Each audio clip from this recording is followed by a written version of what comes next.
Okay, so Survivor Series is done and we're heading towards hopefully not a unification match at TLC. Oh. So Miz beat Kofi Kingston. Of course, Miz freshly turning heel would make sense to get a victory on the new Shelton Benjamin. Undeniably athletic and fantastic in the ring, but he's never going to amount really to anything, which is sad. The Divas took on the cast of Total Divas, with, of course, the cast of Total Divas being the victor in that probably one of the most frantic elimination style matches ever, where it seemed like one move was all it took to eliminate somebody. It reminded me like the old SmackDown games used to have the survival mode, where you started off with like 5 finishers and everyone was like 1 move, 2 move finisher, and then you just got the pinfall like one after another. It was like that. I think they spent more time announcing people than the match actually took, which is probably pretty good. The Wyatts lost to Punk and Daniel Bryan. The Wyatts, ironically, really had this bizarre ability to look very dominant and very impressive in a match and lose. As a very unique quality to come out of a match losing and looking fantastic. And, a very impressive match. John Cena took on Del Rio, and of course John Cena win. Center of the ring, doesn't really matter. Ryback had an open challenge, which was met by freshly returning Mark Henry. Their match was, It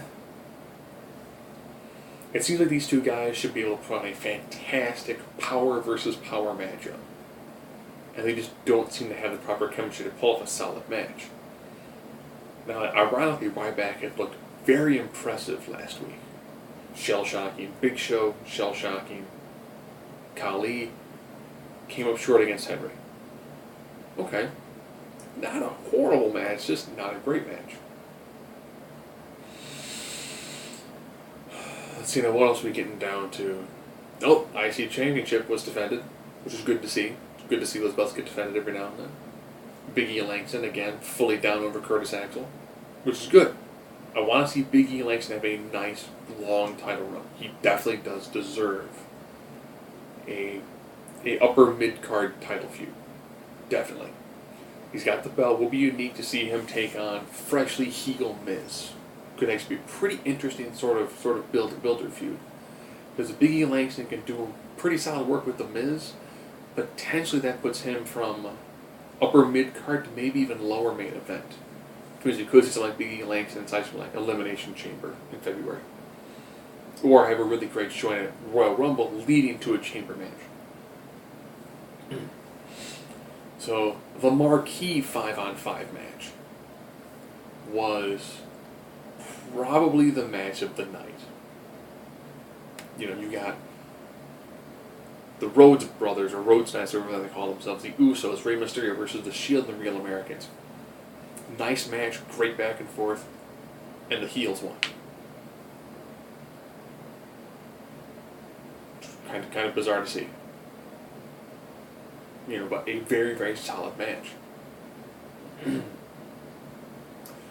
Now we get to our main event. Orton and Show. Again, Show he's not the man he was several years ago. So their match was kind of a bit on the sloppier side. Which is kind of sad because Orton was a very crisp competitor. And instead had this match had been like, Cody Rhodes, Randy Orton, or even like Ziggler, Randy Orton. Actually, even the matches between Big E Langston and Orton have been a lot better than this match. Of course, Show definitely had the advantage. The Authority comes down, or the Authority. RKO. Punt. Randy Orton retains. Then John Cena comes down to the ring. And they kind of have a stare down with both of their titles.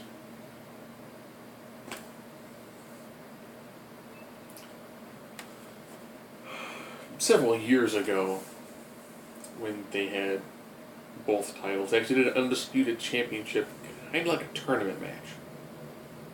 Where, of course, Chris Jericho beat The Rock and Stone Cold Steve Austin, the first ever Undisputed Champion. I really don't want to see John Cena as the next Undisputed Champion.